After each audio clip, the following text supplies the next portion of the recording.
வணக்கம். பரபரப்பு மீடியா செய்திகளுக்காக நான் நரேஷன். ரஷ்ய தலைநகர் மாஸ்கோ மற்றும் அதை சுற்றியுள்ள பகுதிகளில் உள்ள இலக்குகளை நோக்கி 158 ஆளற்ற விமானங்களை உக்ரைன் ஏவியதாக ரஷ்ய பாதுகாப்பு அமைச்சு ஞாயிற்றுக்கிழமை கூறியது. ரஷ்யா மீது இதுவரை நடந்த மிகப்பெரிய உக்ரைனிய ஆளற்ற விமான தாக்குதல் இது என்றும் ரஷ்ய அதிகாரிகள் கூறியுள்ளனர். ரஷ்யாவின் படையெடுப்பின் தொடக்கத்திலிருந்து உக்ரைன் மாஸ்கோவில் உள்ள ஒரு பெரிய எண்ணெய் சுத்திகரிப்பு ஆலை மற்றும் ரஷ்யா முழுவதும் உள்ள மற்ற எண்ணெய் சேமிப்பு விநியோகம் மற்றும் ஏற்றுமதி இலக்குகளை ரஷ்யாவின் மிகப்பெரிய வான் பாதுகாப்பு தடைகளையும் மீறி தாக்கியது. எரிசக்தி வசதிகள் மீதான ஆளற்ற விமான தாக்குதல்களின் அளவை விரிவுபடுத்துகிறது. அத்துடன் ரஷ்யாவுக்குள் ஆழமான மூலோபாய உள்கட்டமைப்புகள் மீது தாக்குதல் நடத்தி பாதிப்பை ஏற்படுத்துகின்றது. ரஷ்யாவின் பாதுகாப்பு அமைச்சு வழமை போல அதன் வான் பாதுகாப்பு சாதனங்கள் ரஷ்யாவுக்குள் மாஸ்கோ உட்பட 15 பிராந்தியங்களில் 150க்கும் மேற்பட்ட ஆளற்ற விமானங்களை இடைமறித்து சுட்டு வீழ்த்தியதாக கூறியது. ஆனால் ரஷ்யாவுக்குள் பல பகுதிகளில் தீப்பற்றி எறிவதை காட்டும் காணொளிகள் ரஷ்ய சமூக ஊடகங்களில் கடந்த 24 மணி நேரத்தில் வெளியாகின. உக்ரைன் ஏவிய ஆளற்ற விமானங்களில் குறைந்தபட்சம் 3 மாஸ்கோவில் உள்ள ஒரு பெரிய எண்ணெய் சுத்திகரிப்பு ஆலையில் வெடித்தது. இது ரஷ்ய அரசின் எரிசக்தி நிறுவனமான காஸ்ப்ரோமுக்கு சொந்தமானது. ஆளற்ற விமானங்களில் குறைந்தபட்சம் 5 மாஸ்கோவின் அண்டை பிராந்தியமான ட்வெர்வ் பிராந்தியத்தில் உள்ள மின் நிலையத்தினை தாக்கின என்று அதிகாரிகள் தெரிவித்தனர். அது மாஸ்கோவில் அந்த பகுதியில் மின்தடையை ஏற்படுத்தியது. சமூக ஊடகங்களில் வெளியிடப்பட்ட காணொளிகள் மாஸ்கோ நகர மையத்தின் தென்கிழக்கில் அமைந்துள்ள எண்ணெய் சுத்திகரிப்பு நிலையத்தின் பெரிய அளவிலான வளாகத்தின் சில பகுதிகளில் தீயை பரவச் செய்து பெரிய வெடிப்புகளை ஏற்படுத்தியது. மாஸ்கோவின் மேயர் செர்ஜி சோபியானின் தமது டெலிகிராம் பக்கத்தில் இரவு முழுவதும் தொடர்ந்து புதுப்பிப்புகளை வெளியிட்டார். நகரின் பல்வேறு புறநகர் பகுதிகளில் ஆளற்ற விமானங்கள் பறப்பதாக தெரிவித்தார். ரஷ்யாவில் ஆளற்ற விமான தாக்குதலில் உயிரிழப்பு அல்லது காயங்கள் எதுவும் ஏற்படவில்லை. ஆனால் தாக்கப்பட்ட பல உள்கட்டமைப்புகள் தொடர்ந்து எரிந்து கொண்டிருக்கின்றன. தாக்கப்பட்ட இலக்குகள் எண்ணெய் மற்றும் எரிபொருளுடன் தொடர்பு பட்டவை என்றால் தீ பெரிதாகவும் அதிக நேரமும் எரிகிறது. எண்ணெய் மற்றும் எரிபொருள் இலக்குகளில் எரியக்கூடிய பொருள் என்பதால் தீ அணைப்பதும் கடினமானது. கடந்த வாரம் தாக்குதலுக்குள்ளான சில எண்ணெய் ஆலைகள் 48 மணி நேரத்திற்கு எரிந்து முழுமையாக கருகி போயின.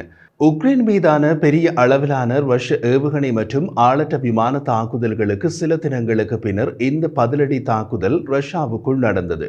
உக்ரைன் மீதான பெரிய அளவிலான ரஷ்ய தாக்குதல்கள் எரிசக்தி உள்கட்டமைப்பு உட்பட பல இலக்குகளை தாக்கியது.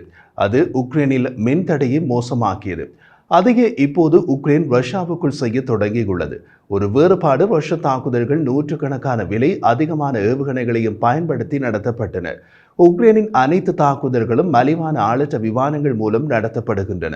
மாஸ்கோ மேயர் மாஸ்கோ சுத்திகரிப்பு ஆலையை தாக்கி ஆளற்ற விமானங்களில் ஒன்று ஆலையில் உள்ள முக்கிய தொழில்நுட்ப வசதிக்கு சேதம் விளைவித்ததாக கூறினார். அதற்கு மேல் அவர் விவரிக்கவில்லை. இது உக்ரைன் தாக்குதல்களுக்கும் ரஷ்ய தாக்குதல்களுக்கும் இடையே உள்ள மற்றொரு முக்கிய வேறுபாடு. ரஷ்ய பொருளாதாரம் எண்ணெய் உற்பத்தி மற்றும் ஏற்றுமதியில் அதிகம் தங்கியுள்ளது. உக்ரைனில் அந்த அளவுக்கு எண்ணெய் வளம் கிடையாது, ஏற்றுமதியும் கிடையாது. அதனால் உக்ரைன் ரஷ்யாவுக்குள் எண்ணெய் சுத்திகரிப்பு நிலையங்கள் உட்பட எரிசக்தி உள்கட்டமைப்புகளை குறிவைத்து தாக்கும் போது அதனால் ரஷ்ய எண்ணெய் உற்பத்தி மற்றும் ஏற்றுமதிக்கு கடும் பாதிப்பு ஏற்படுகிறது. ரஷ்யாவுக்குள் தாக்குதல்களின் பின் எண்ணெய் சுத்திகரிப்பு நிலையங்கள் திருத்தப்பட்டு மீண்டும் இயக்கப்படுவதற்கு பல மாதங்கள் எடுக்கின்றன. காரணம், உக்ரைன் அந்த தாக்குதல்களை எண்ணெய் சுத்திகரிப்பு ஆலையில் உள்ள முக்கிய தொழில்நுட்ப வசதிகளுக்கு சேதம் விளைவிக்கும் விதத்தில் நடத்துகிறது. போரின் ஆரம்ப நாட்களில் உக்ரைனுக்குள் எல்லாமே எரிகின்றன என்று குதூகலமடைந்த ரஷ்ய ஆதரவாளர்கள் இப்போது அதே எரியும் காட்சிகளை பல ரஷ்ய நகரங்களிலும் காணலாம். கடந்த வாரம் ரஷ்யா உக்ரைன் போரின் மிகப்பெரிய ராக்கெட் மற்றும் ஆளற்ற விமான தாக்குதலை நடத்திய போது சில உக்ரைனிய நகரங்களில் தற்காலிக மின்தடைகளுக்கு வழிவகுத்தது. இப்போது உக்ரைனின் தாக்குதல்களால் ரஷ்ய பிராந்தியத்திலும் மின்தடைகளையும் காண முடியும். ரஷ்யா, உக்ரைன் என இருதரப்பும் சோவியத் யூனியனில் இருந்து வந்தவர்களே. இரு தரப்பிடமும் ஒரே உக்திகளும் செயல்திறனும் உள்ளன. உக்ரைனிடம் மேலதிகமாக மேற்கு நாட்டு ஆயுதங்களும் உள்ளன. ரஷ்ய எண்ணெய் சுத்திகரிப்பு நிலையங்கள் சோவியத் கட்டுமான குறியீடுகளின்படி கட்டப்பட்டன.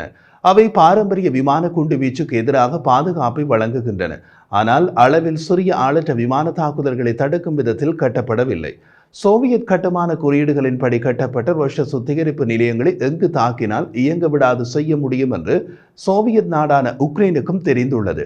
அதனால் உக்ரைனிய தாக்குதல்கள் பல மாதங்கள் பழுது பார்க்கும் அளவுக்கு கடுமையான சேதத்தை ஏற்படுத்தியுள்ளன. இந்த தாக்குதல்கள் குறித்து உக்ரைன் உடனடியாக கருத்து தெரிவிக்கவில்லை.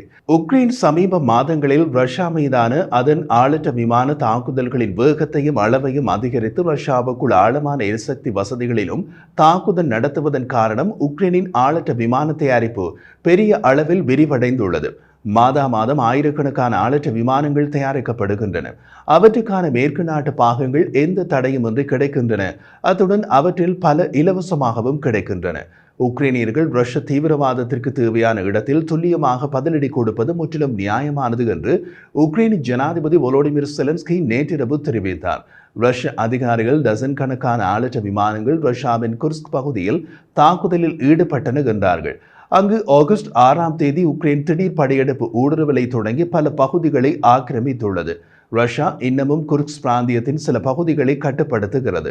ரஷ்யாவுக்குள் எண்ணெய் சுத்திகரிப்பு நிலையங்கள் மற்றும் பிற பெட்ரோலிய உள்கட்டமைப்புகள் மீதான தாக்குதல்களின் அலை மாஸ்கோவின் மிக முக்கியமான ஏற்றுமதி தொழிலை சேதப்படுத்தும் நோக்கம் கொண்டது மட்டுமல்ல, அவை ரஷ்ய ராணுவ முன்வரிசையில் எரிபொருள் விநியோகத்தை சீர்குலைக்கும் நோக்கத்தையும் கொண்டவை. உக்ரைனில் ரஷ்யாவின் போரை நடத்தும் துருப்புக்களின் ராணுவ தேவைகளுக்கான எரிபொருள் ரஷ்யாவின் எல்லை பிராந்தியங்களில் இருந்தே உக்ரைனுக்கு அனுப்பப்படுகின்றன. ரஷ்யாவுக்கு அந்த எரிபொருள் வசதிகள் மீதும் தாக்குதல் நடத்துகிறது உக்ரைன்.